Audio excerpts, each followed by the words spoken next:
বর্তমান নিরাপত্তা চ্যালেঞ্জের মুখে নিজেদের বিমান প্রতিরক্ষার সক্ষমতা শক্তিশালী করতে এবার পদক্ষেপ নিল তুরস্ক। প্রেসিডেন্ট রিসেপ তাইয়েপ এরদোয়ান ঘোষণা করলেন, যে দেশ নিজস্ব প্রতিরক্ষা ব্যবস্থা গড়ে তুলতে ব্যর্থ, তারা ভবিষ্যতের দিকে আত্মবিশ্বাসের সঙ্গে তাকাতে পারবে না।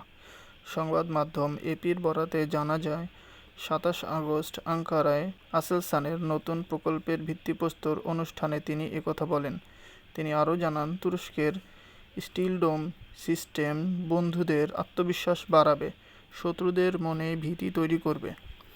এরদোয়ান আরও বলেন, আজ আমরা আমাদের বীর সেনাবাহিনীকে ৪৭টি যানবাহন সমন্বিত স্কাইডোম সিস্টেম দিচ্ছি, যার মোট মূল্য $৪৬০ মিলিয়ন। এটি বন্ধুদের আত্মবিশ্বাস দেবে আর শত্রুদের মনে ভীতি জাগাবে।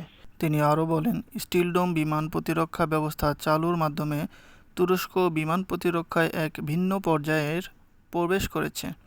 মাঝারি পাল্লার ৩টি প্রতিরক্ষা ব্যবস্থা এবং মোট ২১টি অতিরিক্ত যানবাহন যুক্ত হওয়ায় তুরস্কের মাঝারি পাল্লার প্রতিরোধ সক্ষমতা আরও শক্তিশালী হবে বলে তিনি উল্লেখ করেন। এরদোয়ান এ সময় জানান, তুরস্ক তার প্রতিরক্ষা শিল্পের প্রযুক্তি বন্ধু ও মিত্রদের জন্য উন্মুক্ত করেছে এবং একই সঙ্গে কূটনৈতিক কার্যকারিতাও বাড়াচ্ছে। মাঠের সব সিস্টেমকে সমন্বিতভাবে ও তাৎক্ষণিকভাবে পরিচালনা করবে। এর ফলে শত শত বিমান প্রতিরক্ষা ব্যবস্থা একক সিস্টেমের মতো কাজ করবে।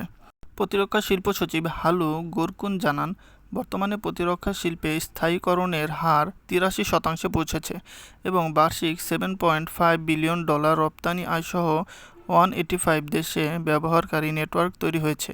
তিনি বলেন, আজ যেগুলো টেকনোলজি বেসের ভিত্তিপ্রস্তর স্থাপন করা হলো, এটি হবে ভবিষ্যতের কমান্ড ও কন্ট্রোল সিস্টেম, উন্নত যোগাযোগ নেটওয়ার্ক, কোয়ান্টাম প্রযুক্তি এবং কৃত্রিম বুদ্ধিমত্তা ভিত্তিক প্রতিরক্ষা অ্যালগোরিদম উন্নয়নের কেন্দ্র। আসেলসানের প্রধান নির্বাহী আহমদ আকিয়াল বলেন, আজ আমরা এক ঐতিহাসিক পদক্ষেপ নিচ্ছি।